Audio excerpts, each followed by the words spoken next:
Бидний уламжлал Монгол бахархал аяны хүрээнд бүлгийн хүүхдүүд маань шагаан наатагаар тоглож сурахын зэрэгтэй золгох ёс, хөөрөг зөрүүл ёс, мэндийн үг хэллэгдэл хүүхэд бүр одоо суралцсан байгаа. Мөн ардын аман зохиолын төрөл зүйлс болох дайралцаа, ерөөл, магтаал, онцгой таавар, зүрс зүүг гэх мэтлэн ардын аман зохиолын төрөл зүйлстэй танилцсан хүүхдний бүр маань чэйжлэн сургалт үйл ажиллагааг зохион байгуулж байна.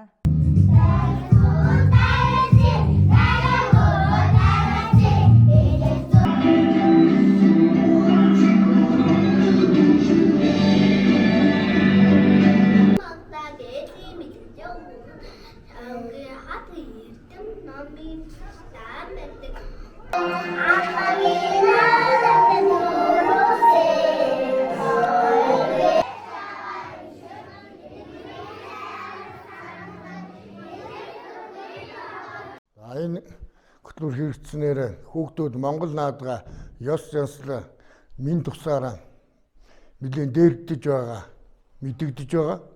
Энэ нь болохоор монголчуудын цагаан сар, уламжлалт цагаан сараар бол бараг томчуудаас илүү хүүхдүүд нь мэдлж байгаа.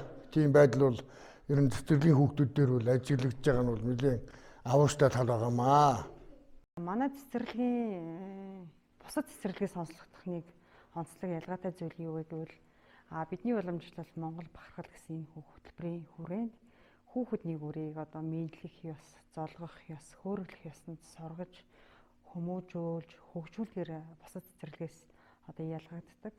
Учир нь одоо Монгол хүмүүс бол нүүдэлчин өв соёлтой эртнээсээ мал аж ахуйгаа одоо эрхэлж ирсэн, энийгээ дагсан одоо амьдрах ухаан, хүүхдээ хүмүүжүүлэх соёл, уламжлал гэд маш олон ийм соёл, өв уламжлалыг энэ Монгол хүүхдүүдэд одоо яаж одоо өв болгож хүлдээх вэ гэдгийг манай цэцэрлэг онцлоод хүн болох багасаа, хөлөг болох унагнаасаа гэсэн энэ үзэл онолыг бол хүүхдэд одоо яг цэцэрлэгийн насанд нь одоо олгоё гэдэг ийм зарчим дээр суйрлаад хөтөлбөрөө бол хэрэгжүүлдэг байгаа.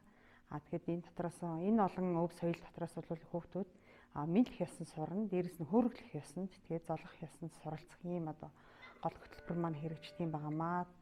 За тэгээд мэдээж одоо энэ өв уламжлалыг дагаад хүүхдүүдийн хэл хэрэг хөгжүүлэх үүднээс бол ертөнцийн 3 зөөр цэцэг, за тэгээд хороор унших маш олон одоо бие монгол шүлэг, тэгээд гэрээ ерөөл, эсгийн ерөөл гэд цэцэрлэгийн насны хүүхдүүдийн одоо насанд нь тохирсон одоо энэ сургалтын хөтөлбөрийг одоо сүүлийн 5 жил хэрэгжүүлж байгаагаараа бас бусад цэцэрлэгээс ялгагдж байна. Тэгэхээр энэ хөтөлбөр маань бас үндэсний хэмжээнд шилдэг хөтөлбөр гэдгээр онцлогдсон.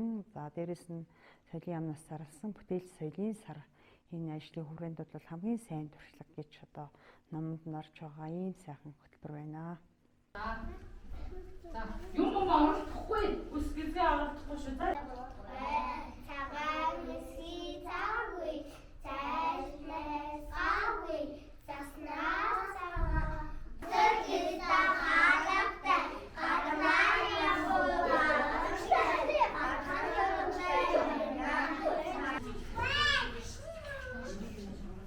Нэг нь хайчоо. Нэг нь яах вэ? Химээ. Долоо ингэ за долоо гэрээ.